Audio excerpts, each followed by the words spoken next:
The Rainbow Bridge.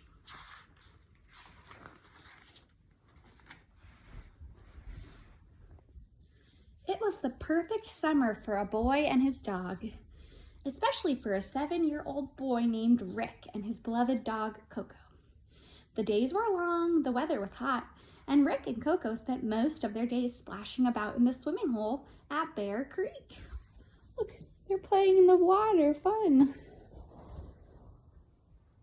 Rick would dive under the water, leaving Coco to paddle around, pretending to look for him. Rick would surface and spit water at Coco. Then Coco would bark and flick water at Rick with his tail. That's so silly. After they tired of the water, they'd chase each other through the fields back to the house. Rick would grab a snack and watch cartoons, while Coco would play with his well-chewed squeaky bone. It felt like summer would never end, and Rick and Coco would play forever. Oh, they're spending time together. They're sharing time. But, like the seasons, all things must change. Look, the leaves are falling off the trees. As the leaves turned from green to gold and the days got cooler and shorter, Coco seemed to slow down. He didn't run as fast as the wind anymore.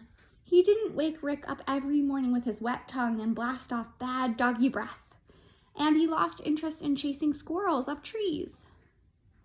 Even his beloved squeaky bone sat unchewed in the corner of his stinky basket. He's getting to be an old dog.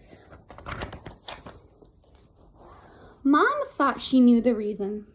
Coco is getting old and needs more rest. Besides, he's 15 years old.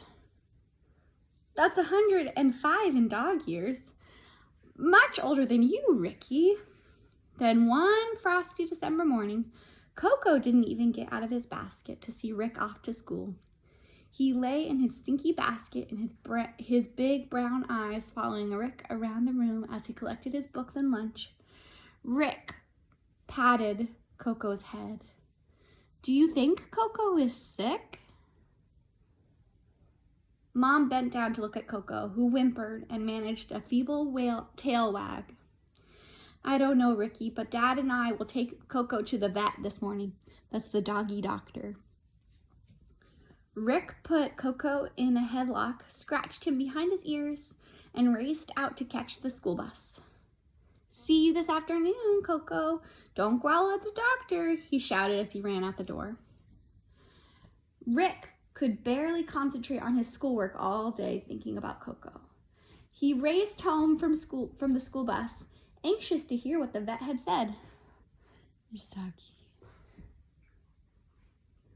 Bursting into the kitchen, Rick froze in his tracks. The stinky basket was empty. He looked around the kitchen. Hold on. He looked around the kitchen in a panic. Where's Coco? He shouted. Mom and Dad were sitting at the kitchen table. It looked as if Mom had been crying. Dad, said Ricky, Coco was a very sick dog and was in great pain. I'm so sorry to tell you that Coco died today. He passed away peacefully in my arms. How do they feel? They feel sad. Tears streamed down Rick's face.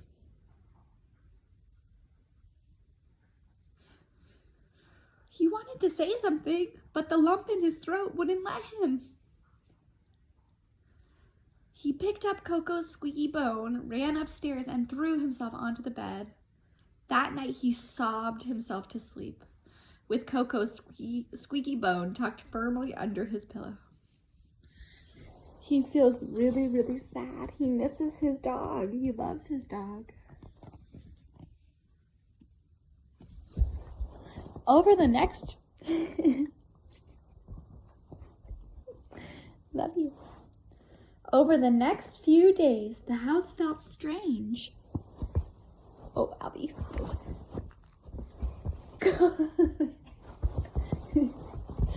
The house felt strange.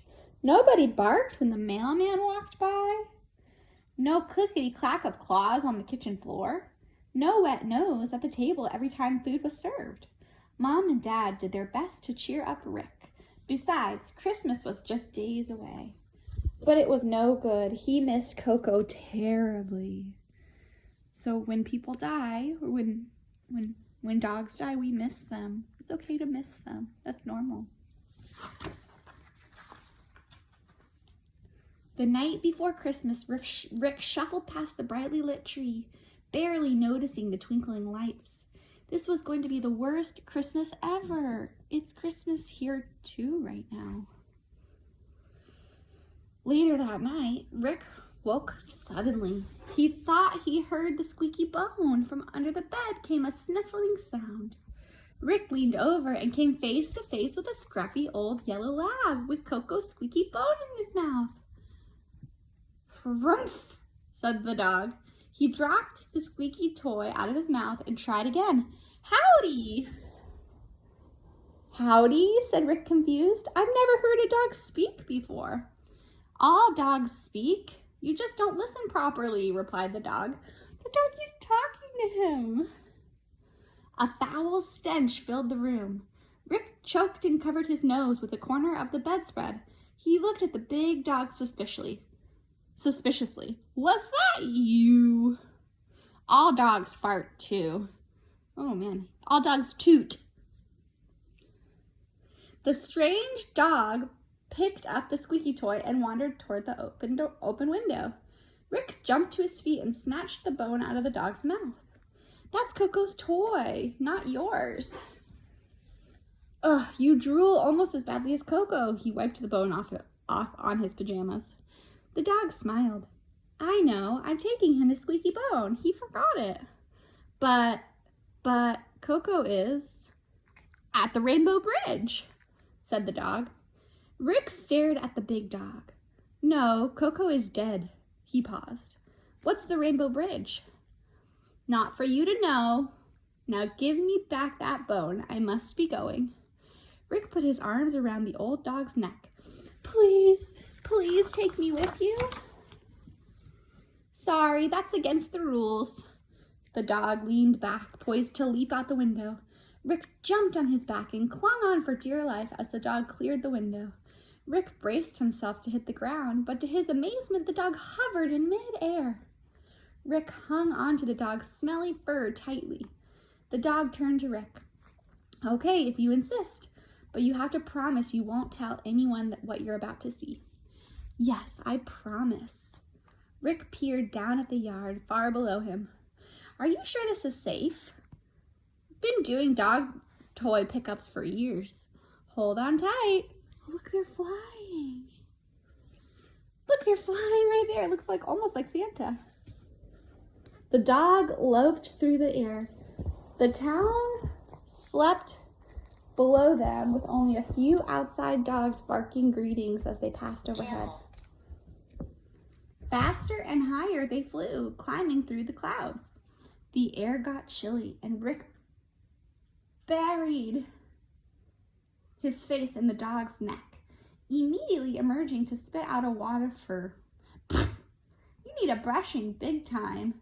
The dog turned around and shrugged. "Nobody has to get brushed at the Rainbow Bridge."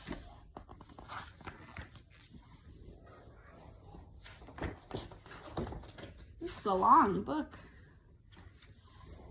Rick wasn't sure how they got from clouds to soft grass, but suddenly he was looking down on a bright green meadow. The dog came in for a landing, hitting the ground hard, sending them both tumbling on the soft grass. Rick picked himself up, brushing daisies out of his hair, and looked around in amazement. The meadow was filled with sounds of barking, twittering and meowing. It was alive with birds, dogs, cats, mice, gerbils, in fact, almost every kind of critter you can imagine having as a pet. Suddenly, from among the ruckus, Rick heard a very familiar bark. Look at all the animals at the Rainbow Bridge, the pets. From out of the crowd of critters, a dog bounded towards him. Oh. Rick opened his arms wide. Coco! Coco leaped on Rick, knocking him to the ground, and proceeded to give him a good face licking. Then Coco sat up, looked at Rick, and cocked his head. I thought Buster was just bringing back my squeaky bone. But he brought you back too. Coco lowered his voice. You're not supposed to be here, Ricky. Rick looked around at him. Where is here, Coco? The Rainbow Bridge. Rick looked puzzled. What's the Rainbow Bridge? It's not a what, it's a place. Come on, I'll show you. Look, that's them together again. Coco trotted off down the path, and Rick followed. They climbed over a rise in the meadow to see an enormous mountain of bones. It must have been as high as a house. Lying around the bone pile, dogs of all sizes were chewing happily. Coco licked his lips. You'll never run out of bones at the Rainbow Bridge. They continued down the path. A whizzing noise filled the air, and a pair of dogs raced past them, chasing a frisbee. More whizzing and more frisbees flew by, followed by more dogs. Rick looked up the hill. At the top was a large mechanical frisbee throwing device, operated by a dog pedaling a pulley device. The machine never gets tired of throwing them, unlike some people I know. Coco looked sideways at Rick, who pretended not to hear. Rick stepped off the path to get a better view and jumped as a cat paw appeared out of the foliage and swiped his ankle. Watch it, Ricky. You're stepping on catnip. Oh, look at the cat. He said, meow, hey, that's my catnip.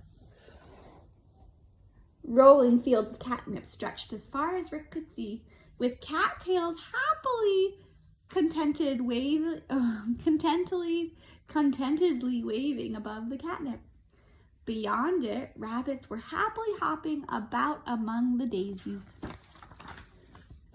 Rick gingerly followed Coco over a log bridge into a lush forest where thousands of birds fluttered about. Budgies, finches, parrots, all happily crowded the branches. The sound of their singing was almost deafening. Oh, look at the birdies flying. All the birdies. Rick stopped in front of a heap of couches. The sides had been shredded by cat claws, and almost every couch was occupied by snoozing dogs or cats. Coco pawed at a cushion. We call this our lounge area, and no one tells you to get off the couch. At first, he felt a bit guilty, said Coco. At first, I felt a bit guilty, said Coco, but it passes soon. Coco stopped by a clear running stream and plunged his head into it. Bubbles came from under the water. Coco lifted his head. You'll love this, Ricky. Rick shook his head. Thanks, but I'm not thirsty. No, remember that goldfish you had when you were 3? Bob? Yes, Bob was the best goldfish ever. I really miss Bob. Well, stick your head in the water and say hello to Bob. Rick took a deep breath and stuck his head in the water. Sure enough, Bob! Look, it's Bob! Bob came and swam up to him.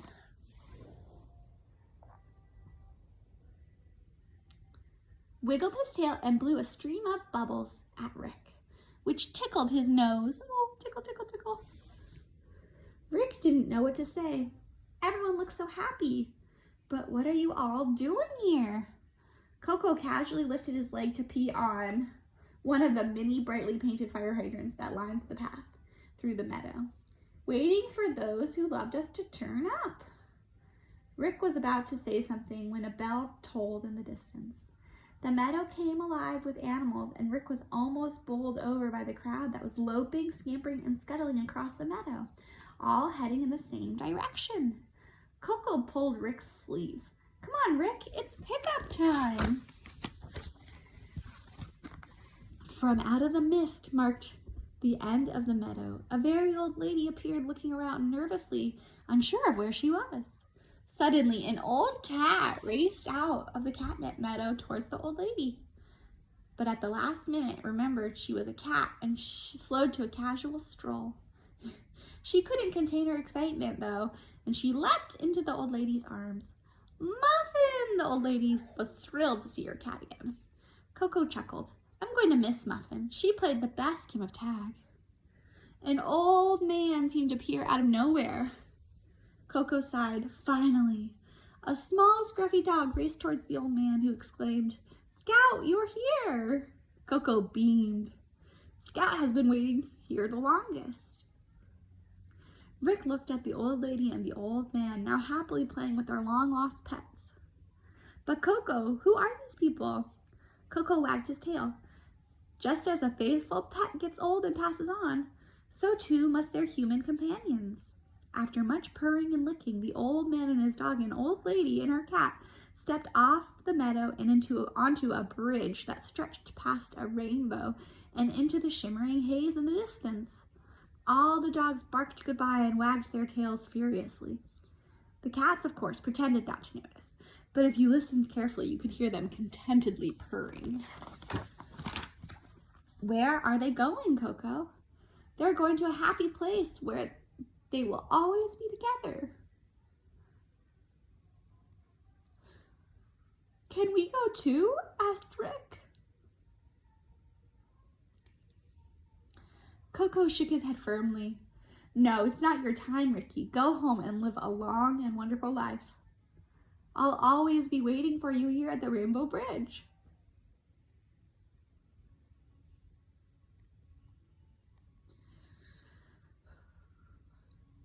But now you must go. There is someone very special waiting for you. In silence, Rick and Coco watched the old couple and their pets until they disappeared in the haze. A loud toot announced that Buster had returned. Climb on, Rick. I'm taking you home, said Buster. Coco licked Rick's hand one more time and looked up into Rick's eyes. And Ricky, have lots of pets and love them all like you loved me.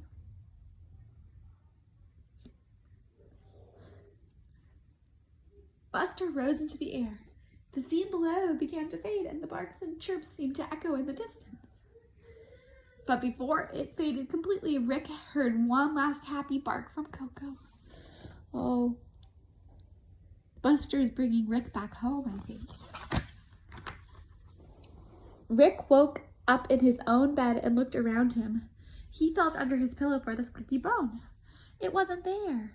He looked down at his pajamas and gingerly plucked off a large clump of smelly yellow dog fur. It wasn't a dream. The sound of Christmas music drifted up from the stereo downstairs. It's Christmas morning. Rick raced downstairs, busting to tell his parents everything that happened last night, but he paused at the Christmas tree. He had promised Buster he wouldn't tell anyone what he had seen.